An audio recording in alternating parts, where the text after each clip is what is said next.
মেয়েদের জীবনটা কি বড়ই না অদ্ভুত বলো। যেই বাড়িতে 25-30 বছর মানুষ হয়ে জন্ম নিয়ে হয়ে থাকলো, সেই বাড়ি থেকেই যখন বিয়ে করে অন্য বাড়িতে চলে আসে, তখন সেই বাড়িটাই হয়ে যায় নাকি আপন। আর সেই 25-30 বছর যেই বাড়িতে থেকে আসলো মানুষ হলো, যেই বাবা মায়ের কাছে যেতে গেলেও নাকি শ্বশুর শাশুড়ির পারমিশন নিতে লাগে, না হলে বরের পারমিশন নিতে লাগে।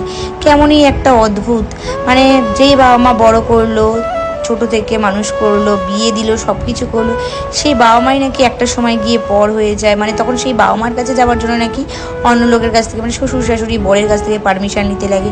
তখন বাড়ি থেকে, মানে সেই বাড়ি থেকে ফেরার পথেও এমন হয় যে ব্যাগটাকে ভালো করে গুছিয়ে নিয়ে দেখি সেই বাড়িতে কোনো জিনিসও ফেলে এসেছি নাকি, সেই জিনিসগুলোকে ফেলে এসেছি কিনা বা গুছিয়ে নিয়ে এসেছি কিনা, কারণ সেই জিনিসগুলো তার লাগে, প্রয়োজনীয় হয়। তো এটাই যে মেয়েদের জীবনটা বড়ই অদ্ভুত।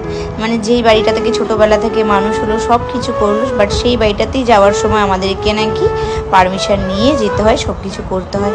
মানে কেমন মেয়েদের জীবনটা, তাই না? আমারও তো মেয়ে আছে, ভাবলেই জাস্ট কাটা